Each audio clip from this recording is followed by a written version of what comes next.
जय हिंद, वंदे मातरम। आज का आपका क्लास होने वाला है रेलवे ग्रुप डी का। मैं कहूंगा साथियों, अगर आप इसमें एक सीट पक्की करना चाहते हो, एक सीट अपने नाम करना चाहते हो, सिलेक्शन लेना चाहते हो, तो आज का यह क्लास आपके लिए वरदान साबित होगा साथियों। इस वीडियो में आपको वही सवाल बताया जाएगा जो सीधे आपके पेपर में एक एक सवाल आपको हुबहू देखने को मिलेगा। मैं आपको पहले बता दूं, आपके पेपर में टोटल 100 क्वेश्चन पूछा जाएगा, जिसमें से सबसे ज्यादा आपका साइंस का 25 क्वेश्चन पूछा जाएगा। उसके बाद रीजनिंग का आपका 30 क्वेश्चन पूछा जाएगा। समान जागरूकता और करंट अफेयर्स का आपका 20 क्वेश्चन पूछा जाएगा। इस प्रकार से आपके 100 क्वेश्चन का एग्जाम होगा। तो इसमें हम सबसे पहले आपको साइंस का 25 क्वेश्चन करवाएंगे, जो कि सीधे आपके पेपर में देखने को मिलेगा। अगर आप इस वीडियो को पूरा देख लेते हो, यकीनन मानो आपको साइंस का और भी वीडियो कहीं देखने को नहीं मिलेगा। हालांकि इसमें समान जागरूकता और करंट अफेयर्स के भी सवाल हम करवाएंगे।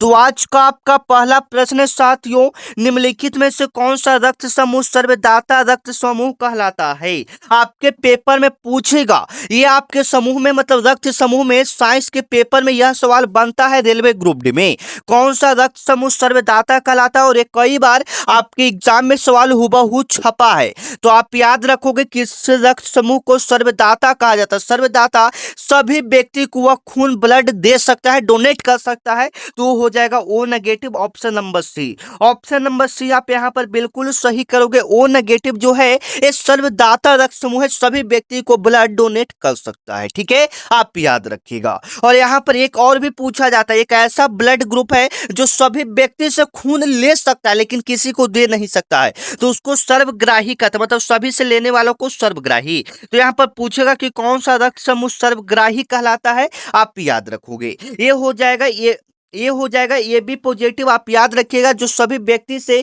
खून ले सकता है। सर्वग्राही रक्त समूह किसे कहा जाता है? तो ए बी पॉजिटिव को कहा जाता है। सर्वदाता रक्त समूह किसे कहा जाता है? तो ओ नेगेटिव को कहा जाता है। याद रखिएगा, दोनों सवाल आपके पेपर में बनेगा, एक पूरा को देने वाला और एक पूरा को लेने वाला। ठीक है, सर्वदाता मतलब सभी को खून दे सकता है, तो ओ नेगेटिव हो जाएगा। सर्वग्राही ए पॉजिटिव हो जाएगा। याद रखना, आपके पेपर में यह सवाल आपको हुबहू देखने को मिलेगा। यहां पर अगर हम बात करें, हाँ, रक्त समूह यानी ब्लड ग्रुप, ब्लड जो है उसका खोज किसने किया था? रक्त समूह का खोज किसने किया था, आप याद रखिएगा। आपके पेपर में सवाल बनेगा कि रक्त समूह का खोज किसने किया था। ठीक है, आप याद रखिएगा साथियों, कार्ल लैंडस्टीनर। कार्ल लैंडस्टीनर आप याद रखिएगा। रक्त समूह का खोज किसने किया था? कार्ल लैंडस्टीनर, आप याद रखिएगा। आपके पेपर में यह सवाल हुबहू आपको देखने को मिलेगा।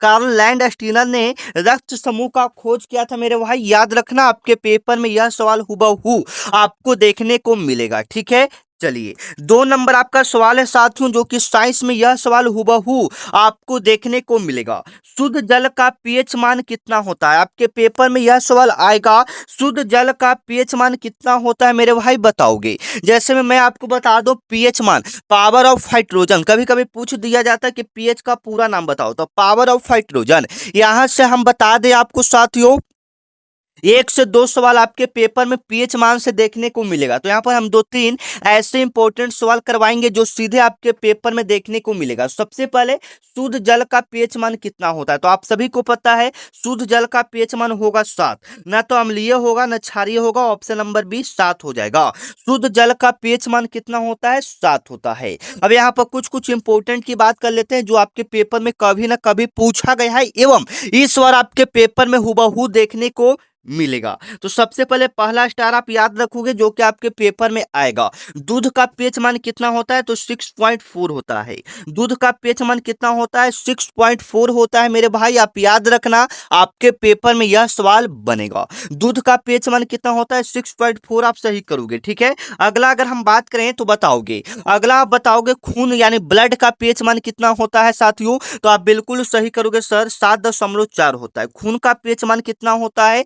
7.4 होता है। साथ में आप आंसू का भी याद रखोगे, आंसू का भी आपके पेपर में कभी ना कभी पूछा ही गया है, तो आंसू का भी सेम होता है ब्लड के जितना 7.4। 7.4 आप याद रखना, आपके पेपर में ये तीनों चार सवाल आपके पेपर में हुबहू देखने को मिलेगा। फिर से एक बार रिपीट कर देते हैं, आप मेरे साथ बोलिएगा ताकि आपको ज्यादा से ज्यादा रिवीजन हो, याद हो। शुद्ध जल का pH मान कितना होता है? 7 होता है, ठीक है। शुद्ध जल का pH मान कितना होता है? 7 होता है, ठीक है। यहाँ पर हम आपसे पूछ रहे हैं कि दूध का pH मान कितना होता है, तो 6.4 होता है। दूध का हो गया 6.4 हो गया। यहाँ पर हो जाएगा आपका खून का pH मान कितना होता है? 7.4। आंसू का pH मान कितना होता है? 7.4। आप याद रखना, आपके पेपर में यह सवाल हुबहू आपको देखने को मिलेगा, ठीक है। चलिए, और यह आपका प्रैक्टिस सेट 1 है साथों, ठीक है। यह आपका रेलवे ग्रुप डी का प्रैक्टिस सेट 1 स्टार्ट हुआ है। जब तक आपका एग्जाम नहीं खत्म हो जाता, डेली आपको हम रेलवे ग्रुप डी का क्लास देंगे, जिसे देखने के बाद आपका सिलेक्शन होना पक्का है, ठीक है। तो आप चैनल को सब्सक्राइब कर लो, क्योंकि आज पहला क्लास है, तो आप लोग चैनल को सब्सक्राइब करके कम से कम इस वीडियो पर 500 से 600 लाइक पहुंचा दो, ताकि मैं डेली ऐसा क्लास आपको दूं जिससे सिलेक्शन पक्का है। और यह चैनल मान लो कि आपके बड़े भैया की तरह है, जो आपको डेली ऐसे क्लास करवाएगा जिससे सिलेक्शन आपका पक्का है। तो जो भी बच्चे चैनल को सब्सक्राइब नहीं किया है, रेलवे ग्रुप डी में सिलेक्शन लेना चाहते हैं, इस चैनल को तो सबसे पहले आप सब्सक्राइब कर लो, ठीक है, क्योंकि यह खास रेलवे ग्रुप डी वालों के लिए होने वाला है, ठीक है। चलिए, विटामिन सी की कमी से कौन सा रोग होता है? आपके पेपर में यह सवाल आएगा साथियों, ठीक है। विटामिन सी की कमी से कौन सा रोग होता है, बताओगे आप बिल्कुल सही करो। रतौंधी तो विटामिन ए की कमी से होता है। विटामिन ए की कमी से कौन सा रोग? रतौंधी। विटामिन बी की कमी से क्या होगा? बेरी। विटामिन सी की कमी से क्या होगा? विटामिन सी की कमी से स्कर्वी हो जाएगा। और विटामिन डी की कमी से क्या हो जाएगा? रिकेटस। आप याद रखना, आपके पेपर में यह सवाल आपको हुबहू देखने को मिलेगा साथियों, ठीक है, याद रखना। मैं तो कहूंगा आप ऐसे सवालों को अच्छे से कवर करते जाओगे, क्योंकि ऐसे सवाल काफी बच्चे गलत करते हैं, ठीक है। चलिए, अगर हम यहाँ से पूछे कि सूरज की रोशनी से कौन सा विटामिन प्राप्त होता है, सूरज की रोशनी से कौन सा विटामिन प्राप्त होता है, कमेंट में जवाब आना चाहिए, ठीक है। सूरज की रोशनी से कौन सा विटामिन प्राप्त होता है, जवाब दोगे कमेंट में। आपका आने वाला अगला सवाल है साथियों, आत्महत्या का थैली। आत्महत्या का थैली किस कोशिकांग को कहा जाता है? आप कई बार इसको याद भी किए होंगे कि आत्महत्या का थैली किस कोशिकांग को कहा जाता है। तो 4 नंबर का जवाब हम सभी बच्चे का कमेंट में देखना चाहते हैं, उसके बाद हम बताएंगे, तो आप सही या गलत को मिला लोगे, ठीक है। आत्महत्या का थैली किसको कहेंगे? राइबोसोम को कहेंगे? नहीं, राइबोसोम को प्रोटीन का फैक्ट्री कहा जाता है। प्रोटीन का फैक्ट्री किसे कहा जाता है? राइबोसोम को कहा जाता है। आगे चलेंगे, आत्महत्या का थैली माइटोकॉन्ड्रिया को कहेंगे? नहीं, ये इसको ऊर्जा गृह कहा जाता है। कोशिका का ऊर्जा गृह किसको कहा जाता है? माइटोकॉन्ड्रिया को। तो ये भी नहीं होगा। लाइसोसोम, हाँ, लाइसोसोम को आत्महत्या का थैली कहते हैं, तो सी ऑप्शन यहाँ पर क्या हो जाएगा? बिल्कुल राइट हो जाएगा। आत्महत्या का थैली किसे कहा जाता है? लाइसोसोम। ऑप्शन नंबर सी, आशा करेंगे कि आपने बिल्कुल सही दिया होगा, ठीक है। देखिए, सबसे पहले एक टारगेट लेकर चलो, 25 क्वेश्चन बताएंगे, इसमें आप कम से कम 20 प्लस प्रश्न सही करने का क्षमता रखो, पावर रखो, तभी आप एक तरफ से साइंस में अगर इतने इजी लेवल के सवालों को 20 प्रश्न सही कर देते हो, तभी आपका कुछ संभावना है कि आप अपने एग्जाम में अच्छा करके आओगे, ठीक है। तो चलिए, कोशिश करो कि 20 प्लस प्रश्न यहाँ पर सही हो जाए। चलिएगा, 5 नंबर आपका सवाल है साथियों, न्यूटन के गति का पहला नियम क्या कहलाता है? आपके पेपर में सवाल बनेगा कि न्यूटन के गति का पहला नियम क्या कहलाता है, आप कमेंट में जवाब दोगे, ठीक है। तो संवेग का नियम तो कहलाएगा नहीं। न्यूटन के गति का पहला नियम को हम लोग जड़त्व का नियम भी कहते हैं। Option number B, option number B यहाँ पर आपका बिल्कुल सही हो जाएगा। न्यूटन के गति के पहले नियम को जड़त्व का नियम भी कहा जाता है, ठीक है। Option number B, option number B आप यहाँ पर बिल्कुल सही करोगे, जो कि सीधे आपके पेपर में यह सवाल हुबहू आपको देखने को मिलेगा। न्यूटन की गति का पहला नियम क्या कहलाता है? जड़त्व का नियम कहलाता है। Option number B. चलिएगा, आपका आने वाला अगला सवाल है, उससे पहले मैं रिक्वेस्ट करूंगा, जो बच्चे व्हाट्सएप ग्रुप को ज्वाइन नहीं किए हैं, ज्वाइन कर लेंगे। व्हाट्सएप ग्रुप में जुड़ने का फायदा आपको क्या है साथियों? सबसे पहले जो भी क्लास होगा वो सबसे पहले आपको पता चलेगा। जो भी क्लास होगा वो सबसे पहले आपको पता चलेगा। जो भी क्लास का पीडीएफ रहेगा, जो भी इंपोर्टेंट मटेरियल रहेगा आपके एग्जाम से संबंधित, वो आपको ग्रुप में डाल दिया जाएगा। तीसरा, जो भी ऑल इंडिया नई वैकेंसी आएगी, सबसे पहले आपको ग्रुप में पता चलेगा, ठीक है। तो ग्रुप में जुड़ने के लिए आपको क्या करना है, यह मेरा व्हाट्सएप नंबर है 9334 517119। ठीक है, इस पर आपको क्या करना है, रेलवे ग्रुप डी लिखकर मैसेज करना है। इस नंबर पर आपको क्या करना है, रेलवे ग्रुप डी लिखकर मैसेज करना है। फिर मेरे तरफ से आपके पास एक व्हाट्सएप ग्रुप का लिंक जाएगा, लिंक पर क्लिक करोगे तो आप व्हाट्सएप ग्रुप को ज्वाइन हो जाओगे। जुड़ने से फायदा आपको बता दिया, पीडीएफ फ्री मिलेगा, क्लास जो होगा सबसे पहले आपको पता चलेगा, एवं जो भी नई वैकेंसी आएगी साथियों सबसे पहले आपको ग्रुप में ही पता चलेगा। ठीक है, चलो तो आपका 6 नंबर सवाल है, कार्बन का सबसे शुद्ध रूप कौन सा है, बताओगे? कार्बन का सबसे शुद्ध रूप कौन सा है साथियों? आपके पेपर में यह सवाल हुबहू आपको देखने को मिलेगा। कार्बन का सबसे शुद्ध रूप आपका हो जाएगा हीरा। कार्बन का सबसे शुद्ध रूप कौन सा हो जाएगा? हीरा। Option number C. Option number C आप बिल्कुल सही करोगे, कार्बन का सबसे शुद्ध रूप यहाँ पर माना जाएगा हीरा को। Option number C. Option number C आप बिल्कुल सही करोगे, आपके पेपर में यह सवाल हुबहू आपको देखने को मिलेगा। मायोपिया निकट दृष्टि दोष, निकट दृष्टि दोष को दूर करने के लिए किस लेंस का उपयोग किया जाता है? आपके पेपर में सवाल बनेगा कि निकट दृष्टि दोष को दूर करने के लिए किस लेंस का उपयोग किया जाता है? आप बिल्कुल सही करोगे। निकट निकट को दूर करने के लिए अवतल लेंस का प्रयोग किया जाता है। Option number B. Option number B आप यहाँ पर बिल्कुल सही करोगे। अगर हम बात करें उत्तर लेंस का, तो उत्तर लेंस को हम लोग क्या कहेंगे? दूर दृष्टि दोष। दूर दृष्टि दोष को दूर करने के लिए किस लेंस का प्रयोग किया जाता है? उत्तर लेंस का प्रयोग किया जाता है। याद रखना ये दोनों सवाल आपके पेपर के लिए काफी इंपॉर्टेंट है, आपके पेपर में यह सवाल आएगा। आप लोग कमेंट करते चलोगे कितना कौन कौन प्रश्न आपका सही हो रहा है। जैसे में ये वाला तो आप बिल्कुल आसानी से सही कर दिए होंगे। चलिए यहाँ से एक सवाल और भी आप जान सकते हो जो कि आपके पेपर में पूछेगा। जैसे में आपके पेपर में पूछता है कि साइड मिरर के रूप में, साइड मिरर के रूप में किसका उपयोग करते हैं, किस दर्पण का प्रयोग करते हैं? साइड मिरर के रूप में किस दर्पण का प्रयोग करते हैं? ठीक है, मतलब जो ऐनक लगा रहता है गाड़ी में, उसमें कौन सा दर्पण का उपयोग करते हैं? इसका जवाब हम सभी बच्चे का कमेंट में देखना चाहते हैं, आपका तैयारी किस लेवल का है। ठीक है, चलिए और 8 नंबर सवाल देखना, आपके पेपर में सवाल बनेगा। एल्युमिनियम का सबसे महत्वपूर्ण अयस्क कौन सा है? एल्युमिनियम का सबसे महत्वपूर्ण अयस्क कौन सा है? बिल्कुल आप सही करोगे। एल्युमिनियम का सबसे महत्वपूर्ण जो हो जाएगा बॉक्साइट हो जाएगा। हेमेटाइट तो ये लोहा का हो जाएगा। ठीक है, मैग्नेटाइट मान लो कि मैग्नीशियम का हो जाएगा, गैलना तो पता नहीं, लेकिन एल्युमिनियम का सबसे महत्वपूर्ण जो अयस्क है वो हो जाएगा बॉक्साइट हो जाएगा। याद रखिएगा option number C. Option number C यहाँ पर आप क्या करोगे? बिल्कुल सही करोगे, जो कि सीधे आपके पेपर में यह सवाल हुबहू आपको देखने को मिलेगा। मैं बार बार कर रहा हूँ, ये आपका प्रैक्टिस सेट 1 है। जो बच्चा चैनल सब्सक्राइब नहीं किया, चैनल को आप सब्सक्राइब कर लो। ठीक है, क्योंकि डेली आपको इस पर क्लास दिया जाएगा। विद्युत बल्ब का फिलामेंट किस धातु का बना होता है? आपके पेपर में सवाल आएगा कि विद्युत बल्ब का फिलामेंट किस धातु का बना होता है? आप बिल्कुल सही करोगे मेरे भाई। विद्युत बल्ब का फिलामेंट किस धातु का बना होता है? Tungsten. Option number B. Option number B आप बिल्कुल सही करोगे। विद्युत बल्ब का फिलामेंट किस धातु का बना होता है? Tungsten. Option number B. Option number B आप बिल्कुल सही करोगे, जो कि सीधे आपके पेपर में यह सवाल आएगा। अगर पूछ दे कि जो हीटर रहता है, हीटर हीटर हीटर का तार किसका बना होता है? नाइक्रोम का। Option number C. Option number C आप बिल्कुल सही करोगे, आपके पेपर में यह सवाल आएगा। और एक बार आप लोग कमेंट करके बताओगे कि हाँ सर क्लास आपका अच्छा लग रहा है या कुछ इसमें दिक्कत हो रहा है, आपको जो चीज समझ में ना आया या क्वेश्चन या कुछ भी दिक्कत हो तो एक बार कमेंट करके आप बता सकते हो। ठीक है, चलिए आपका 10 नंबर सवाल है साथियों, मानव शरीर में ऑक्सीजन का परिवहन किसके द्वारा होता है? ठीक है, आपके पेपर में सवाल है कि मानव शरीर में ऑक्सीजन का परिवहन किसके द्वारा होता है मेरे भाई, बताओगे? आपके पेपर में यह सवाल आएगा। मानव शरीर में ऑक्सीजन का परिवहन जो होता है वो लाल रक्त कणिका यानी आरबीसी हेमोग्लोबिन के कारण होता है। याद रखिएगा, ऑक्सीजन का परिवहन यानी ऑक्सीजन एक जगह से दूसरे जगह शरीर में कैसे जाता है? तो आरबीसी यानी हेमोग्लोबिन के कारण जाता है। Option number B. Option number B आप बिल्कुल सही करोगे मेरे भाई, आपके पेपर में यह सवाल हुबहू आपको देखने को मिलेगा। ठीक है, चलिए 11 नंबर आपका सवाल है कि निम्नलिखित में से सबसे भारी प्राकृतिक तत्व कौन सा है? इस सबसे भारी प्राकृतिक तत्व कौन सा? बिल्कुल सही करोगे, सबसे भारी इसमें कौन सा हो जाएगा? यूरेनियम।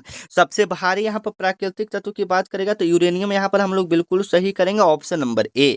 अगर यहाँ पर धातु मेटल की बात करता तो ऑस्मियम हो जाता, आप याद रखिएगा। ठीक है, चलो आपका आने वाला अगला सवाल 12 नंबर सवाल देखना, आपके पेपर में सवाल हुबहू आपको देखने को मिलेगा। मानव शरीर की ह्यूमन बॉडी की सबसे लार्जेस्ट ग्लैंड कौन सा, ह्यूमन बॉडी का लार्जेस्ट ग्लैंड कौन सा है, बिल्कुल आप सही करोगे। ठीक है, मानव शरीर की सबसे बड़ी ग्रंथि कौन सी है, आप बिल्कुल सही करोगे।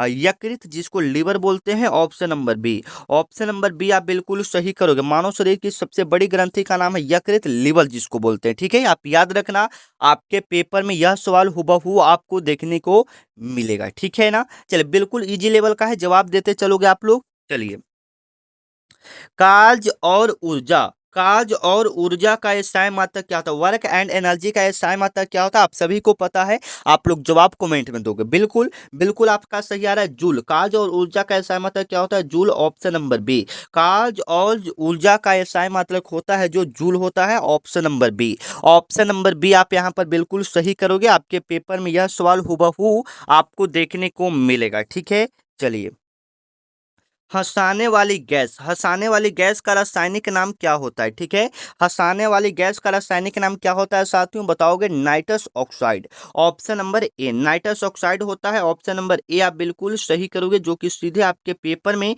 यह सवाल आपको हुबहू देखने को मिलेगा। हंसाने वाली गैस का रासायनिक नाम क्या होता है, nitrous oxide, option number A, जिसका सूत्र भी कभी कभी पूछ दिया जाता है, तो N2O याद रखिएगा। ठीक है, N2O।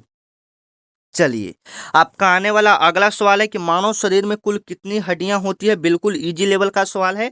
तो 15 नंबर का जवाब हम ना देंगे, आप लोग दीजिएगा। ठीक है, कमेंट में फटाफट बताओगे मानव शरीर में हड्डियों की संख्या कितने, ह्यूमन बॉडी में कुल कितने बोन होते हैं, आप कमेंट करके बताओगे। चलिए, प्रेशर का एसआई मात्रक क्या होता है, दाब का एसआई मात्रक क्या होता है, बताओगे। दाब का एसआई मात्रक क्या होता है, आप बिल्कुल सही करोगे, pascal, option number A.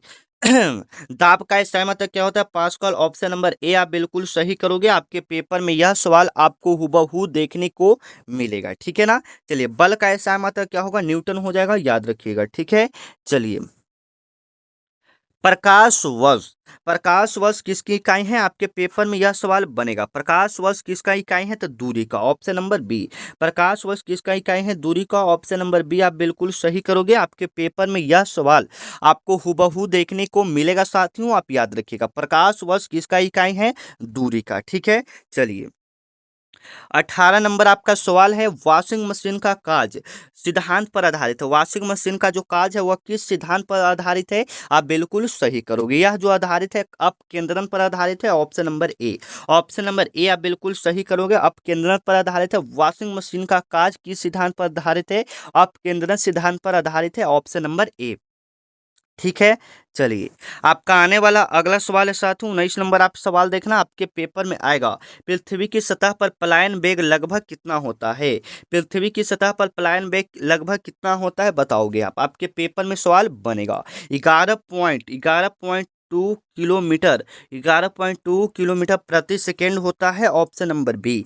Option number B आप बिल्कुल सही करोगे। पृथ्वी की सतह पर पलायन वेग लगभग कितना होता है, 11.2 किलोमीटर प्रति सेकेंड होता है। ठीक है, चलिए, आपका आने वाला अगला सवाल है, कोशिका का powerhouse of the cell किसे कहा जाता है, बिल्कुल आप सही करोगे, माइटोकॉन्ड्रिया को, ऑप्शन नंबर सी। कोशिका का पावर हाउस किसे कहा जाता है, माइटोकॉन्ड्रिया को कहा जाता है, ऑप्शन नंबर सी आप यहाँ पर बिल्कुल सही करोगे, जो कि सीधे आपके पेपर में यह सवाल हुबहू आपको देखने को मिलेगा। ठीक है, चलिए, 21 नंबर आपका सवाल है साथियों, पीत रस का निर्माण कहाँ होता है, पीत रस का निर्माण कहाँ होता है, आपके पेपर में यह सवाल आएगा।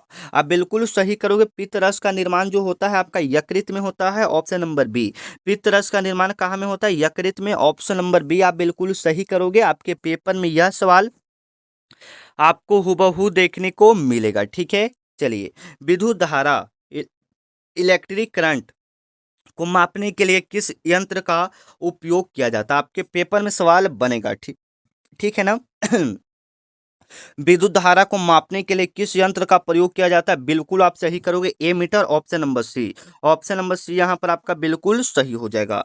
चलिए 23 नंबर आपका सवाल है साथियों, जो आपके पेपर में आएगा कि ध्वनि की चाल सबसे अधिक किस में होती है? ध्वनि की चाल सबसे अधिक किस में होती है? आप बिल्कुल सही करोगे, जो ध्वनि की चाल है वो सबसे ज्यादा अधिक होती है स्टील यानी ठोस में।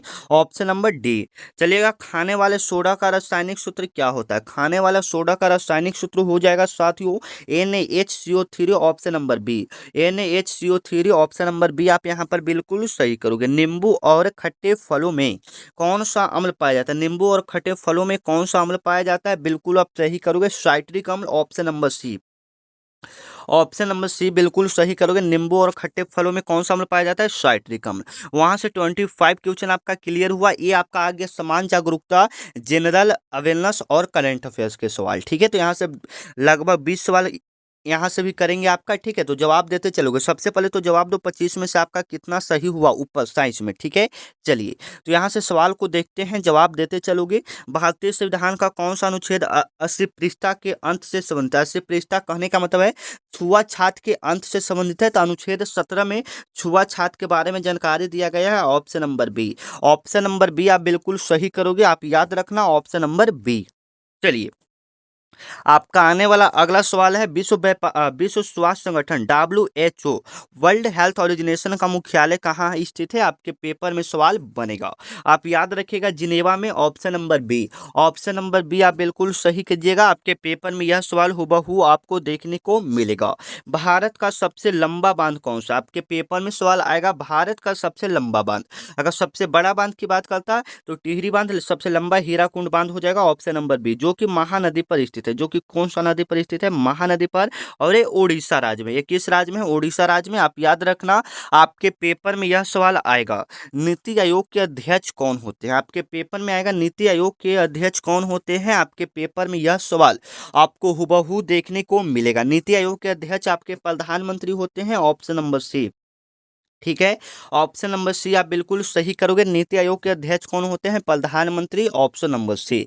नीति आयोग के अध्यक्ष कौन होते हैं? प्रधानमंत्री, ऑप्शन नंबर सी आप बिल्कुल सही करोगे। आपके पेपर में यह सवाल आपको हुबहू देखने को मिलेगा। विश्व पर्यावरण दिवस, वर्ल्ड इन्वायरमेंट डे कब मनाया जाता है? बताओगे विश्व पर्यावरण दिवस कब मनाया जाता है? बिल्कुल आप सही करोगे, 5 जून को विश्व पर्यावरण दिवस मनाया जाता है। 11 जुलाई को क्या मनाया जाता है? विश्व जनसंख्या दिवस मनाया जाता है, याद रखिएगा। ठीक है, 22 मार्च को क्या मनाया जाता है? बिहार दिवस मनाया जाता है, याद रखिएगा। ये सारे सवाल आपके पेपर में देखने को मिल सकता है। ठीक है, चलिए, महात्मा गांधी द्वारा लिखी गई प्रसिद्ध आत्मकथा का नाम क्या है? आपके पेपर में आएगा, महात्मा गांधी जी के द्वारा लिखा गया प्रसिद्ध आत्मकथा का नाम क्या है साथियों? बताओगे आप। My experiment with truth, my experiment with truth, option number B. Option number B आप बिल्कुल सही करोगे, my experiment with truth, option number B. Option number B आप यहाँ पर बिल्कुल सही करना, आपके पेपर में यह सवाल आएगा।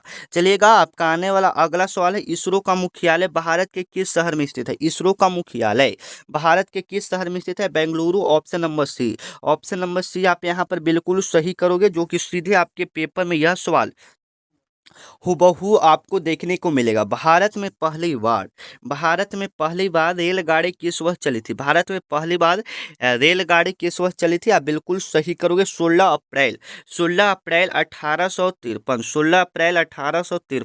16 अप्रैल 1853 ईस्वी को पहली बार भारत में रेलगाड़ी चली थी। मुंबई से थाने के बीच लगभग 34 किलोमीटर चली थी, आप याद रखिएगा। ठीक है, चलो, आपका आने वाला अगला सवाल 34 नंबर आपका सवाल है कि भारतीय रिजर्व बैंक RBI का राष्ट्रीयकरण कब हुआ था? तो 1935 में हुआ था, और इसका स्थापना 1935 में हुआ था, इसका राष्ट्रीयकरण 1949 में हुआ था, आप याद रखना, आपके पेपर में सवाल आएगा।